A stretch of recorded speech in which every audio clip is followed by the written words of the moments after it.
네, 반갑습니다. 경자입니다. 9월 2주차이고요. 추석 연휴가 시작이 되었습니다. 고향을 가시거나 여행 가시는 분들도 많으실 텐데 모두 건강하게 잘 다녀오시길 바라겠고요. 자, 이번 주도 미국 소식부터 살펴보는 것으로 시작하겠습니다. 이번 주에 미국은 두 종류의 물가 지수가 발표가 되었는데요. 먼저 소비자 물가 지수가 수요일에 공개가 되었는데 8월 물가가 전년 대비 2.5% 상승했더라고요.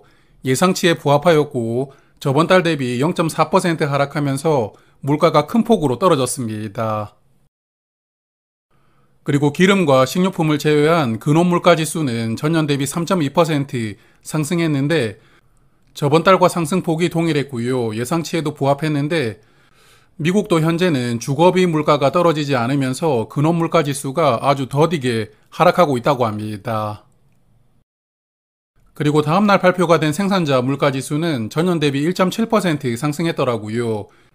예상치보다 0.1% 낮게 나왔는데 생산자 물가 지수가 올해 상반기에 급격하게 상승을 했었거든요. 하지만 최근 두 달간은 빠른 속도로 내려오고 있는 상황입니다.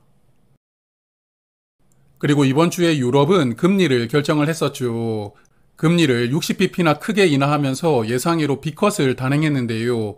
유럽도 현재 상황이 어렵다는 것을 보여주는 결과라고 생각합니다. 자, 그래서 다음 주 추석이 끝나면 목요일 새벽에 미국 금리 결정이 있거든요. 현재 시장에서는 금리를 25bp 내릴 것이냐, 50bp를 내릴 것이냐 의견이 딱 반반입니다. 그래서 예상을 조금 해보자면 25bp를 인하한다면 금리를 적게 내렸다고 실망 매물이 나올 수도 있을 것 같고, 그렇다고 또 50bp를 인하하는 B컷이 나온다면 이게 경기 침체 때문에 금리를 급하게 내린다고도 볼 수가 있거든요. 그래서 그만큼 시장이 불안정한 상황인데 여하튼 현재는 금리를 얼마나 내리느냐 이것보다는 경기 침체에 들어가느냐 아니냐가 가장 중요한 포인트라고 생각합니다. 그리고 이번 주 미국 시장은 큰 반등이 나왔는데요. S&P 500 지수가 3% 상승했고 나스닥 지수는 4.6% 상승하면서 저번 주 하락을 거의 회복하는 상승이 나왔거든요. 여하튼 한국도 그렇지만 지금은 미국도 매주 지수가 큰 폭으로 움직이고 있다 보니까 시장 변동폭은 아주 크다고 생각하고요. 주식 투자를 한다면 여유 자금은 항상 가지고 있어야 되지만 요즘 시기는 여유 자금 비중을 조금 더 높여두는 게 필요하다고 생각합니다. 그리고 미국 시장에 직접 투자를 하는 JPQ와 JPI는 저번 주 대비 3% 정도 주가가 상승한 것 같은데요. 사실 이 두 종목은 배당금을 받는 목적으로 투자를 하고 있다 보니까 투자 일기를 말씀드리는 토요일 아침에만 계좌 잔고를 보거든요. 그래서 일주일에 한 번씩 보는데 그래도 한 번씩 볼 때마다 수익률이 높아져 있으면 기분은 좋은 것 같습니다. 여하튼 연말까지는 이 수량 그대로 보유를 할 생각이지만 혹시 주가가 떨어져서 마이너스를 보여주는 종목이 나온다면 그때는 물을 타볼 생각입니다. 자, 그러면 이제 한국장을 볼 텐데요. 최근 2주 동안 하락폭이 가팔랐던 코스피도 그래도 다행히 이번 주에 반등이 나왔습니다. 저번 주 대비 2% 상승하면서 2575포인트로 마감이 되었는데 미국장처럼 빠르게 반등하고 있지는 못하지만 그래도 2500을 지지했다는 것에 의미를 두고 싶습니다. 다만 투자 주체별 매매 동향을 보니까 이번 주도 외국인이 대거 매도를 했더라고요. 이번 주에만 3조 원을 순매도했는데 최근 3주 동안 외국인이 7조 원을 매도를 한 것이거든요. 한국 시장에서 빠르게 이탈하고 있습니다.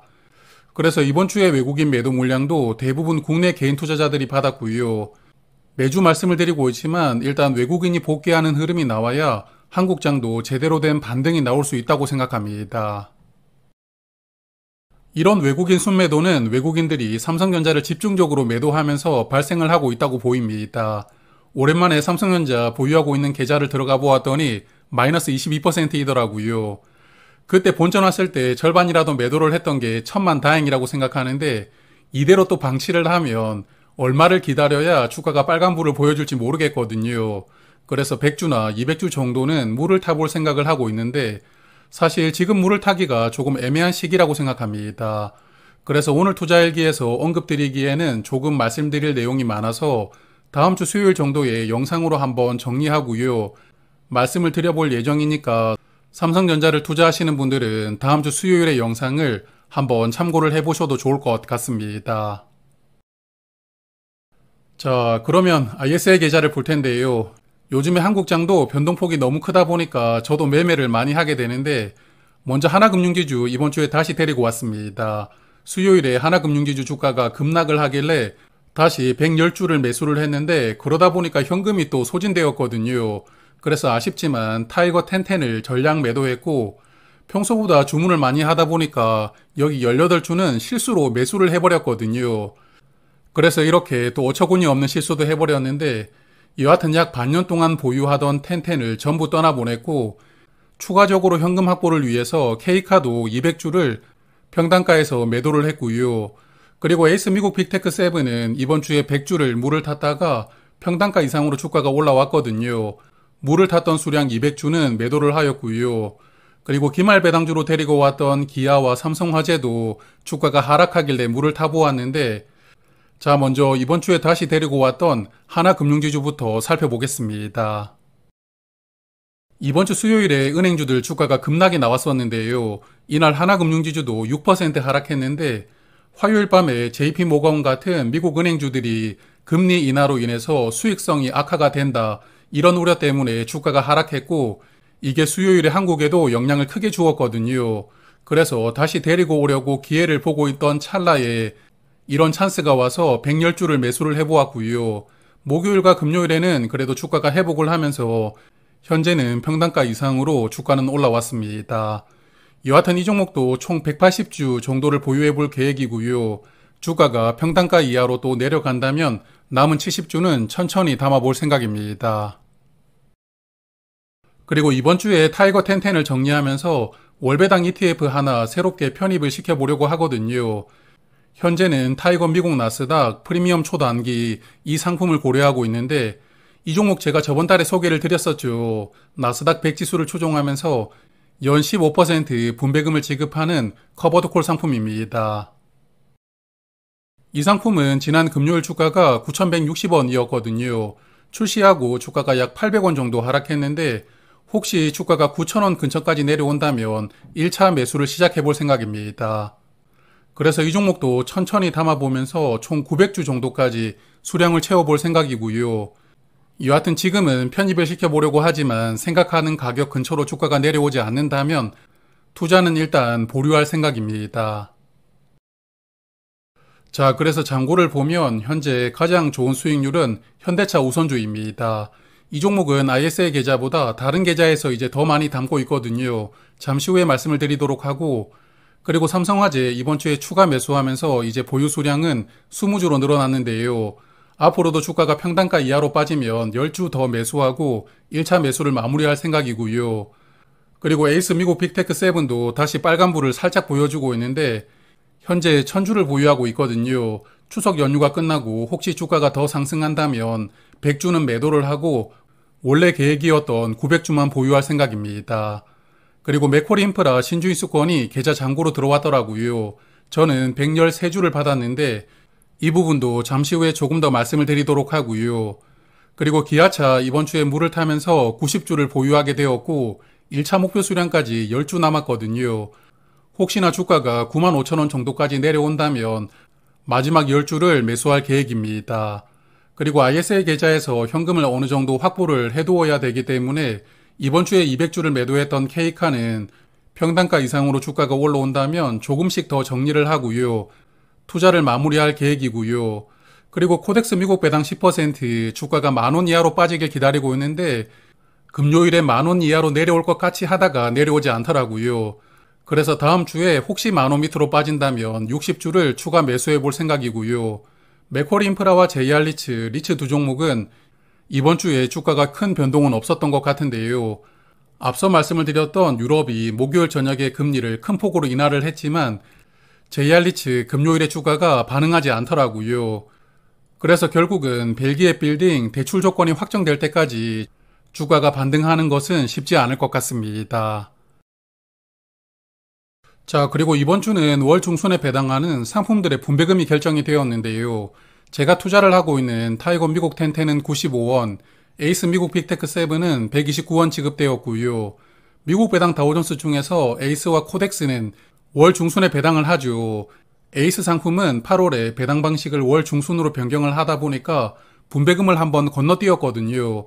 그래서 이번 달 분배금은 56원으로 조금 많이 지급이 되었고, 지난달에 상장을 했던 코덱스 미국 배당 다우존스는 첫 분배금으로 30원을 지급합니다. 그리고 이렇게 월 중순에 배당하는 종목들의 분배금은 추석 연휴가 끝나고 9월 20일 금요일에 지급이 될 예정이니까요. 투자하시는 분들은 참고하시길 바랍니다. 그리고 맥쿼리 인프라 투자하시는 분들은 이번 주에 신주인수권이 잔고로 입고가 되었을 텐데요. 저는 113주를 받았는데 유상증자 최대 2배까지 청약을 할 수가 있다고 말씀을 드렸죠. 저는 226주를 청약할 수가 있고 유상증자 가격이 아직 미정이지만 일단 11,570원이라고 가정을 해보면 저는 청약 증거금이 262만원이 필요합니다.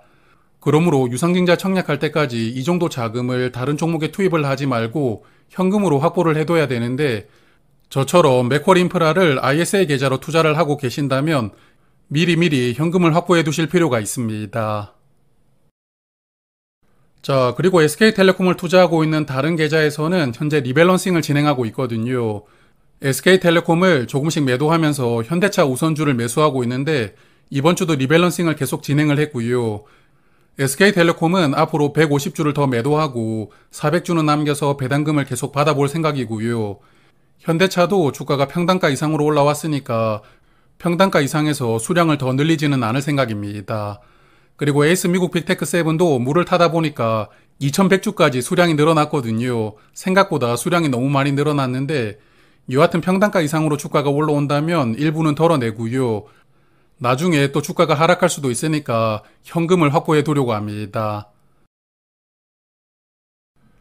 그리고 현대차는 지난 금요일에 미국 GM과 자동차뿐만 아니라 친환경 에너지를 공동으로 개발하고 또한 공동 생산하자는 MOU를 체결을 했더라고요.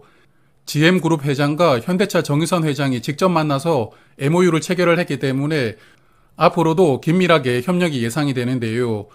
아직 구체적인 내용이 공개되지는 않았지만 그래도 현대차가 실적을 개선시키는데 긍정적인 역할을 해주기를 기대를 해봅니다. 자, 그러면 추석 연휴 동안 건강하고 또 즐겁게 연휴 잘 보내시고요. 다음 주 주식 투자 일기는 토요일에 일정이 있어서 일요일 저녁에 업로드할 예정입니다. 그러므로 지난주처럼 일요일 저녁 5시에 찾아뵙도록 할 테니까요. 즐겨보시는 분들은 참고 부탁드립니다. 고맙습니다.